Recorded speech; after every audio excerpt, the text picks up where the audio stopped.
हरि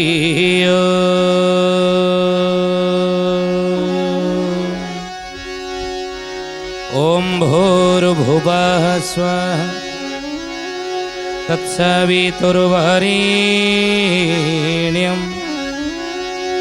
भर्गो देवस्य धीमहि धियो यो नः प्रचोदयात्।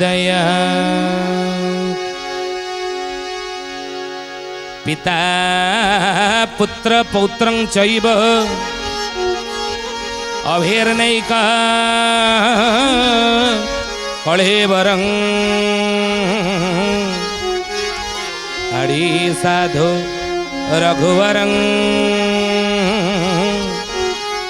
वन्दे अनंत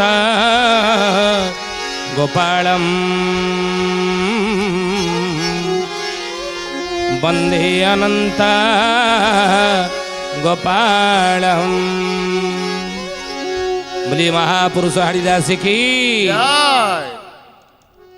शुद्धि जनी ज्ञानी गुणी मंडली आज अध्यायर आलोचना को आपन को स्वागत जनाऊँ।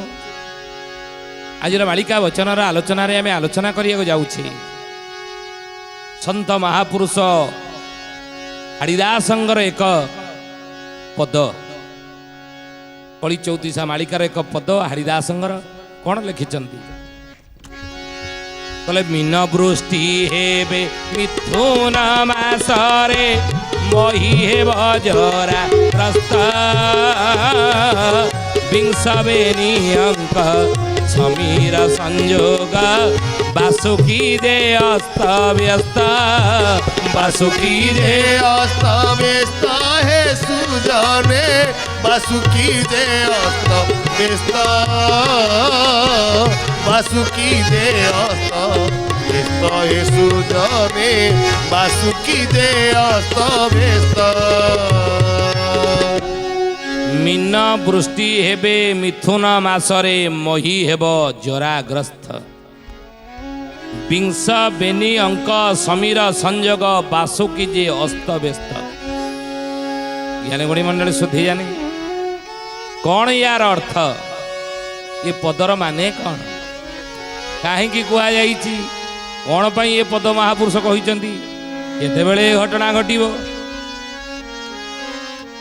मीन वृष्टि हेब आज विषय आलोच्य विषय हूँ मीन वृष्टि हवा कथा मालिकारे ये पदटी अच्छी अनेक समय आम देखी कुआ पत्थर वृष्टि हवा देखना वर्षा जो होती वर्षा होता समय अनेक समय कुआ पत्थर वृष्टि हुए आवर्तक संवर्तक द्रोण जे पुष्कर चारि मेघ माने पुणी होइथिबे टोळ तेणु ये चारि मेघ जो एकाठी जोर प्रबल वर्षा हुई कलाहांडिया वर्षा से समय कुआपथर देखिए बेले बेले वृष्टि हुई आउ केतक जगार आप देखिथे कह जाए विभिन्न सब क्षेत्र रही मालिका वर्णित क्षेत्र चौद्वार जी विराट गादी चौद्वार अच्छी विराट गादी आउ से चौद्वार विराट गादी कि लोक मैंने अनेक समय जाती केत ना जो वर्षा हुई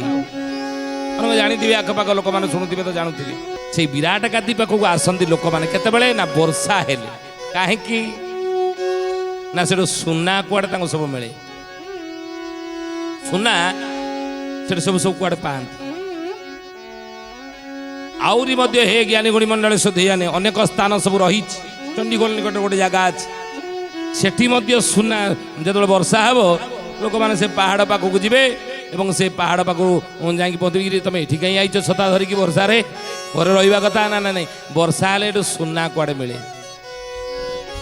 कि जान ना सुना वृष्टि हुए आ ये अंचल सुना वृष्टि हुए केते सत केते मिछ जे भुक्तभोगी सी जानी आम जापर ना तेणु सुना वृष्टि हेबा कुआ पत्थर वृष्टि हेबा आउरी केते बेले मध्य अनेक जगार आउरी अनेक किछि वृष्टि हेबा ये सब नजीर रही कि महापुरुष कहते कहले बाबू रे मीन वृष्टि हेबा ये कौन मिछ कथा ना अनेक जगह आप देखी सोशल मीडिया आप देखी अनेक आम देखी ଯେ ଅନେକ ଜାଗାରେ ରାସ୍ତାରେ ସବୁ ମାଛ ଗୁଡ଼ିକ ସବୁ ଚାଲୁଛନ୍ତି।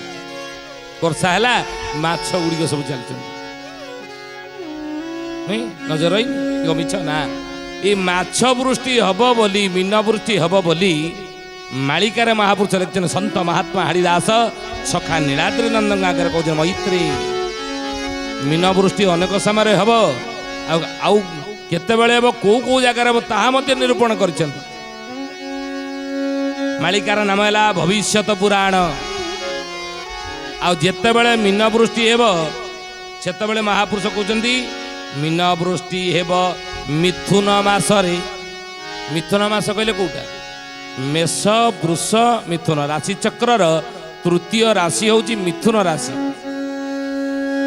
ସେଇଭଳି ମାସର ତୃତୀୟ ମାସଟି ହେଉଛି କ'ଣ? ବୈଶାଖ ଜ୍ୟେଷ୍ଠ ଆଷାଢ଼। ଆଷାଢ଼ ମାସକୁ ମିଥୁନ ମାସ କହନ୍ତି। ତେଣୁ ମୀନ ନା ବୃଷ୍ଟି ଏବେ ମିଥୁନ ମାସରେ କହିଲେ ଆଷାଢ଼ ମାସରେ ମୀନ ବୃଷ୍ଟି ହେବ ଆଗକୁ। ସେତେବେଳେ ମହି ହେବ ଜରାଗ୍ରସ୍ତ। ଜରାଗ୍ରସ୍ତ ହେଲେ ଜରାଗ୍ରସ୍ତ କହିଲେ କ'ଣ?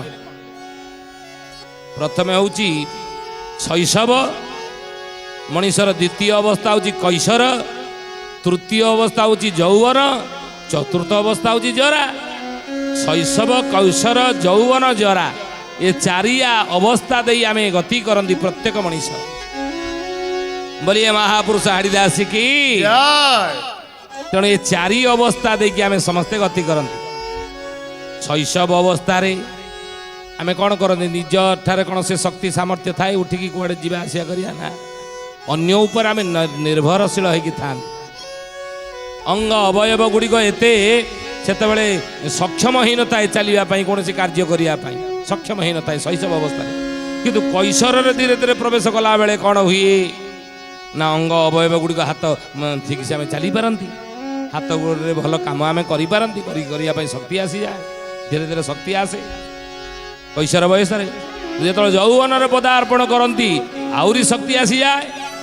ଘର ଦାୟିତ୍ୱ ବୁଝନ୍ତି, ସ୍ତ୍ରୀ କଥା ବୁଝନ୍ତି, ପିଲାଛୁଆ କଥା ବୁଝନ୍ତି, ରୋଜଗାର କରନ୍ତି, ପରିବାର କରନ୍ତି, ଘର କରନ୍ତି, ଦ୍ୱାର କରନ୍ତି, ଏସବୁ କରନ୍ତି ଯୌବନ ଅବସ୍ଥାରେ।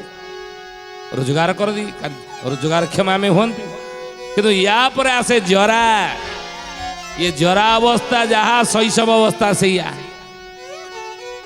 जरा अवस्था अंग अवयव गुड़िक शीतल हो जाए, मुंड ठीक काम करे नाही, आखिर दृष्टि शक्ति कमी जाए, कानर श्रवण शुणा शक्ति कमी जाए, हाथर कार्य करिवार क्षमता कमी जाए, एक स्थान अन्य स्थान को जीवाई पाद मध्य सक्षम हुए नाही, अंग अवयव गुड़िक शिथिल हो जाए, दुर्बल हो जाए, मन सहित शरीर मध्य बल वीर्य कमी कमी जाए, ये जरा अवस्था। तेणु महापुरुष हरिदास कहते बाबू रे जिते बड़े आगु को मीन वृष्टि हे यही जगार बहुत जगार तो मीन वृष्टि होई जगार जो मीन वृष्टि हे से मही जराग्रस्त हो मही कले पृथ्वी से जराग्रस्त हे जरा कले तार वृद्धा अवस्था अर्थात से फसल ठीक से फल ना। मैं आलोचना करते विगत अध्याय गचर वृक्ष फल ठीक से फल ना, पृथ्वी बंदिया हे जहाँ आम बुणी ठीक से अमल कर बिहन हजाई बिले कांदुची चषा, बिहन हजिगला बोली चषा भाव बिल बसिक अमल कर तेणु जराग्रस्ता को कहती पृथ्वी। आतेबले विंश बेनी अंक समीर संयोग, विंश कहले 20, विंश बेनी बेनी कहले कते ना 2, तेणु दीटा विंश कहले 20 20 40, विंश बेनी अंक समीर कहले 1 संयोग करिबा जो अंक हम देव अंक हिसाब करवा देव अंक ताले कौन हम ना ये समय बासुकी अस्त व्यस्त अर्थात स्थाने स्थाने मान सबू भूमिकंप मान हे महापुरुष कहले सेते बेले को को जगार आम आगुरी आलोचना करिचे किंतु मीन वृष्टि को जगार हे मालिकार नाम है भविष्यत पुराण रे शिशु अनंत शिष्य बारंग आगे कहते कौन कहले इंद्र को डकाई प्रभु आज्ञा जे करिबे मीन मीन वृष्टि कर बोली श्रीमुखे कहिबे मीन वृष्टि कर बोली श्रीमुखे कहिबे मीन वृष्टि कर बोली श्रीमुखे कहिबे प्रभु इंद्र को आज्ञा देवे आ वर्षा कर इंद्र वर्षा करती कारण प्रभु द्वारा समस्ते परिचालित ब्रह्मा हेले सृष्टिकर्ता विष्णु हेले पालनकर्ता शिव हेले संहार करता सृष्टि करके छाड़देले सब पालन कोई किए करी विष्णु नारायण जगन्नाथ तांको द्वारा सृष्टि पालन होची तेणु सी जहाँ को जाऊ डिपार्टमेंट सब देइछन सी ताको ठीक ठाक करिवे ना धन दायित्व देइछन माँ लक्ष्मी की कुबेर को तमे ई दायित्व रहिल कार केतबेले धन किए दरकार किए मागुची कौन करुची मत पचारिबो ये करिवो ताको दबा दरकार कि नाही मोटर अनुमति नब तापर ताको आम हिसाब किताब करके दबा ज्ञान दायित्व विद्या दायित्व सरस्वती गणेश को देइछनी ए दायित्व है तमे रहिल ए विद्या दायित्व रे कार कौन विद्या केते ताको दिया जीवो को काल बेला से जन्म को नक्षत्र ग्रह अवस्थान करथिबा समय तार जन्म होईची सेही अनुसार ताको केते विद्या मिलिबो आ से कथा मते पचारा पचरी करके ताको विद्या देबो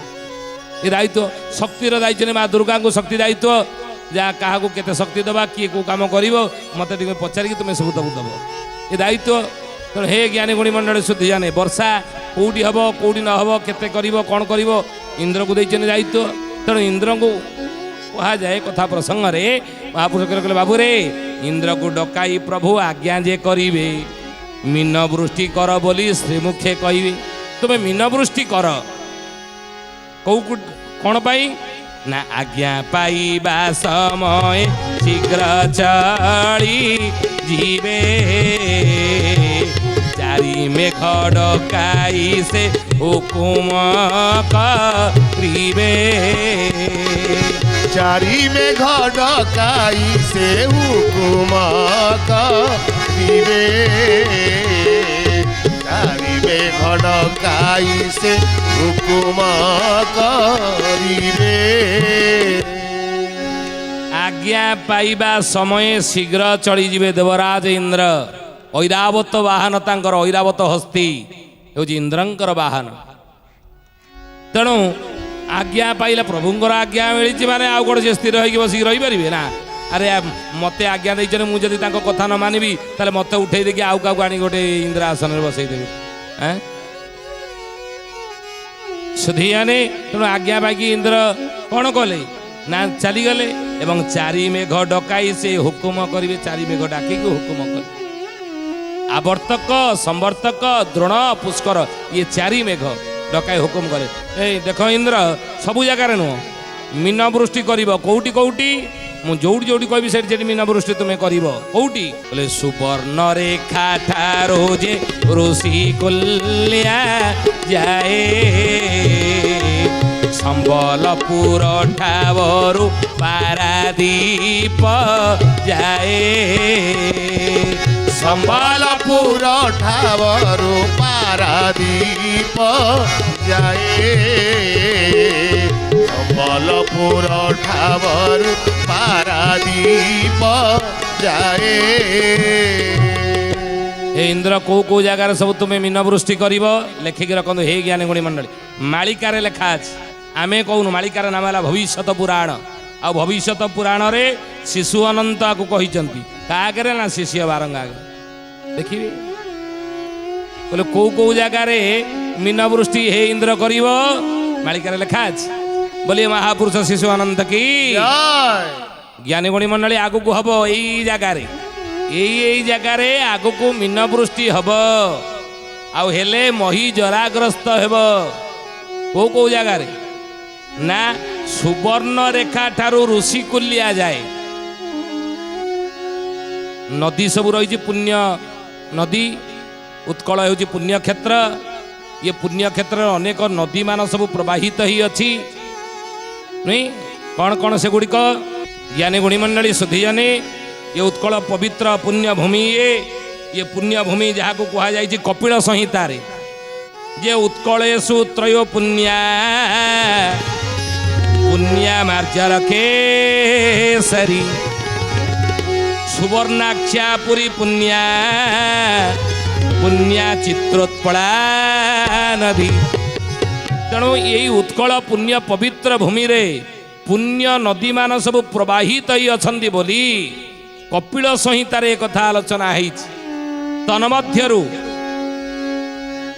କିଏ କିଏ ସବୁ ପୁଣ୍ୟ ପବିତ୍ର ନଦୀ? ତନ୍ମଧ୍ୟରୁ ବିରୂପା, ଗେଙ୍ଗୁଟି, ଲୁଣା, କରାଣ୍ଡିଆ, ପାଇକା, କାଠଯୋଡ଼ି, ସେତୁଆ, ଦେବୀ, କନ୍ଦଳ, ଛିଣ୍ଡା, ଦହିଖାଇ, ତଅଁଳା, କୁଶଭଦ୍ରା, ଦଇଆ, ଗଙ୍ଗୁଆ, ପ୍ରାଚୀ, ଧନୁଆ, ଭାର୍ଗବୀ, ବୈତରଣୀ, ମହାନଦୀ, ଚିତ୍ରୋତ୍ପଳା ହେଉଛି ଅନ୍ୟତମ। ଏ ପୁଣ୍ୟ ନଦୀ ଗୁଡ଼ିକ ପ୍ରବାହିତ ହୋଇଛନ୍ତି ଉତ୍କଳ ପୁଣ୍ୟ ପବିତ୍ର ଏ ଭୂମିରେ। ତେଣୁ ମହାପୁରୁଷ କହୁଛନ୍ତି ବାବୁରେ ଏବଂ ସୁବର୍ଣ୍ଣରେଖା ଏସବୁ ନଦୀ ପ୍ରବାହିତ। ତେଣୁ ମହାପୁରୁଷ କହୁଛନ୍ତି କୋଉଠି କୋଉଠି ମୀନ ବୃଷ୍ଟି କରିବ ହେ ଇନ୍ଦ୍ର? ଭଗବାନ ଆଦେଶ ଦେଇଛନ୍ତି, ନିର୍ଦ୍ଦେଶ ଦେଇଛନ୍ତି କୋଉଠି କୋଉଠି କରିବ ନା ସୁବର୍ଣ୍ଣରେଖା ଠାରୁ ଋଷିକୁଲ୍ୟା ଯାଏ, ସମ୍ବଲପୁର ଠାବରୁ ପାରାଦୀପ ଯାଏ। ସୁବର୍ଣ୍ଣରେଖା ଠାରୁ ଋଷିକୁଲ୍ୟା ପର୍ଯ୍ୟନ୍ତ ନଦୀ ପର୍ଯ୍ୟନ୍ତ ଯେଉଁ ଯେଉଁ ଅଞ୍ଚଳ ସବୁ ପଡ଼ିବ, ଯେଉଁ ଯେଉଁ ସ୍ଥାନ ସବୁ ପଡ଼ିବ, ଯେଉଁ ଯେଉଁ ଜିଲ୍ଲା ଗୁଡ଼ିକ ପଡ଼ିବ, ସେ ଅଞ୍ଚଳରେ ତୁମେ ମୀନବୃଷ୍ଟି କରିବ। ମାଳିକାରେ ଲେଖା ହେଇଛି ଆଗକୁ ହବ। ଆଉ ସମ୍ବଲପୁର ଠାବରୁ ପାରାଦୀପ ପର୍ଯ୍ୟନ୍ତ, ସମ୍ବଲପୁର ଏପଟେ ରହିଲା ପାରାଦୀପ, କେତେ ବାଟ ହେଲାଣି। ଏଇ ଅଞ୍ଚଳ ଗୁଡ଼ିକରେ ଆଗକୁ ସବୁ ମୀନବୃଷ୍ଟି ହେବ, ମାଛ ବୃଷ୍ଟି ହେବ। ବର୍ଷା ହେଲା ବେଳେ ମାଛ ସବୁ ବର୍ଷାରେ ପଡ଼ିବେ। ପୁଣି କ'ଣ କହିଲେ? बोले एथि मध्ये मीन वृष्टि कर तुम्हे जाई, आज्ञा पाई मेघ माने जीवे शीघ्र होई। आज्ञा पाई मेघ माने जीवे शीघ्र होई। आज्ञा पाई मेघ माने जीवे शीघ्र होई। भगवान कहले हे इंद्र तुम्हें यही जगार सब मीन वृष्टि करिब जे एथि मध्ये मीन वृष्टि कर तुम्हे जाई, आज्ञा पाई मेघ माने जीवे शीघ्र। आज्ञा पाई मेघ माने आगु को जीवे। जो समय आम आपन कहीचु विंश बेनी अंक समीर संजोग ये समय हो समय मीन वृष्टि इस जगार हम। आज्ञा पाई मेघ माने जीवे। कहले जे मीन वृष्टि करिबे से सीमा को बोरी, परजा समस्त पाई धर्म को बोरी। परजा समस्त पाई धर्म को बोरी।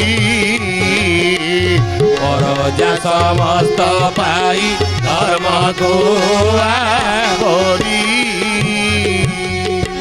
मीन वृष्टि करिबे से सीमा को आवरी। यही सीमा को आवरिकी मेघ माने मीन वृष्टि करिबे, किंतु प्रजा माने डरिबे। अतीत आमे जानिछे, लोक कथा रहिछि, आउरी मध्य ज्ञानी गुणी माने पुराणा कालिया लोक माने कथा कुहा कोई हुअंती जे माछ वृष्टि हेलाणी ये देश पई भल नुह कहते। ये मीन वृष्टि हेलाणी ये समय बर्तमान भल चलीनी, आगु खराब समय बोधे पड़िया जाऊँ। जमती उदाहरण स्वरूप रास्ता आम चलीगला बेले गाड़ी जाऊा मोटरसाइकेल हो, कार हो, बस रे हो बा साइकेल हो कि चली चली हो जाऊँ गोटे कम बाहर की धड़किनी गोटे बिले रास्ता पास करगला, एपटू सेपट को चलीगला। सी जिते बड़ पंडित होता, जिते बड़ विज्ञान ज्ञानी होता, विज्ञानी होता, विज्ञान को जिते विश्वास से करूँ ना कहीं से मानु बा न मानु टिके रहू बा न रहू ता मन भीतर टिके शंका आसे, बिलेईटा पास गला भल लगुनि, आज बोधे जुआड़े कम जाऊँगी अनुकूल जाऊँगी अनुकूलटा बिगड़ी गला भल हेनी, कार्य आज सिद्धि हेनी, किसी अमंगल बोधे घटिया अच्छी आई मन भीतर तार गोटे आशंका जन्म निए। से जिते बड़ ज्ञानी गुणी होता विज्ञान को विश्वास करता ना कहीं नहीं। सका उठिले कुआटे बसिकी यदि राब दौची का का का कहूँ जिते विज्ञान को विश्वास करूँ, जिते पढ़ुआ पिला होता IB डिग्री हासिल करी से कुआ आस बोबू थे से चुप हो रही ना जा शीघ्र उठ जाए गोटा सका आसिक बोबेला। ଅଶୁଭ ବୋଲି ମାନନ୍ତି ରହିଛି କଥା ନୁହେଁ, ଏଭଳି କଥା ରହିଛି। ତ ସେଇଭଳି ମୀନବୃଷ୍ଟି ହବା, ପୁରୁଣା କାଳିଆ ଲୋକମାନେ ଦେଖିକି ମୀନବୃଷ୍ଟି ହବାର ଦେଖିଲେ ନାଇଁ ଦେଶକୁ ବୋଧେ ବିପତ୍ତି ପଡ଼ିଲା ନା କ'ଣ, ଏ ଅଞ୍ଚଳରେ କିଛି ଅସୁବିଧା ହେବ ନା କ'ଣ, ଏଭଳି ଦେଖିକି ଭାବନ୍ତି। ତେଣୁ ମହାପୁରୁଷ କହିଲେ ବାବୁରେ ପରଜା ସମସ୍ତ ଜାଣି ଧର୍ମକୁ ଆବରି। ଲୋକମାନେ ଯେତେବେଳେ ଦେଖିବେ ଏଗୁଡ଼ିକ କହିବେ ନାଇଁ ନାଇଁ ରେ ବାପା ଧର୍ମ ବାଟକୁ ଚାଲିଯିବା, ଧର୍ମକୁ ଛାଡ଼ିବାନି, ଧର୍ମକୁ ଧରିକି ରହିତା, ଆଗକୁ କ'ଣ ବିପଦ ଆସୁଛି ନା କ'ଣ, ପ୍ରଭୁ ଧର୍ମ ମୋତେ ରକ୍ଷା କରିବ, ଧର୍ମ ବାଟରେ ଯିବା ପାଇଁ ମନ ତାଙ୍କର ବଳିବ। ଆଉ କହିଲେ ସୁବର୍ଣ୍ଣ କଳସ ସର୍ବ ପୀଢ଼ାରେ ଶିବ ଜୟ ଧ୍ୱନି ସବୁ ମଞ୍ଚ ମଣ୍ଡଳେ ଶୋଭିବ, ଜୟ ଧ୍ୱନି ସବୁ ମଞ୍ଚ ମଣ୍ଡଳେ ଶୋଭିବ, ଜୟ ଧ୍ୱନି ସବୁ ମଞ୍ଚ ମଣ୍ଡଳେ ଶୋଭିବ। এই ସମୟରେ ପ୍ରଜାମାନେ ଲୋକମାନେ ଯେଉଁମାନେ ଦେଖିବେ ବିଚଳିତ ହେଇଯାଇକିରି ପ୍ରଭୁଙ୍କର ନାମ ଭଜନ ଜଣାଣ କରିବେ, ପ୍ରଭୁଙ୍କର ଶରଣକୁ ଆସିବେ। ଏଭଳି ଗୋଟେ ସମୟ ଆଗକୁ ଅଛି, ମୀନବୃଷ୍ଟି ହେବ ଏଇ ଜାଗାରେ, ମାଳିକାରେ ଲେଖା ଅଛି।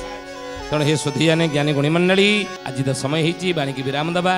ଆସନ୍ତୁ ପ୍ରଭୁଙ୍କର ନାମ ନେଇ ହରି ହରି ଘୋଷା ପାପ ତାପ ନାଶ ଶରଣ ସରୋଜ ପାଦେ, ଶରଣ ସରୋଜ ପାଦେ, ଏଥୁ ବଳି ଭାବ ଆଉ ନ ମିଳିବ, ନ ମିଳନ୍ତି ହରି ବେଦେ, ନ ମିଳନ୍ତି ହରି ବେଦେ।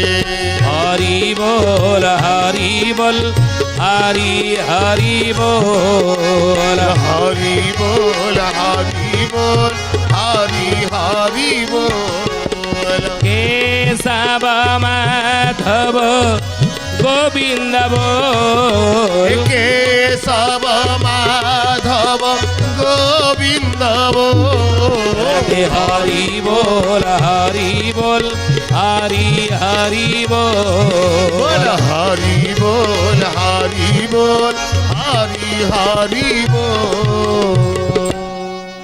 ସୁଧୀଜନେ ଆଜି ପାଇଁ ବିଦାୟ ଦିଅନ୍ତୁ, ପୁଣି ଆସନ୍ତା ଅଧ୍ୟାୟରେ ଭେଟ ହେବା। ରହୁଛୁ।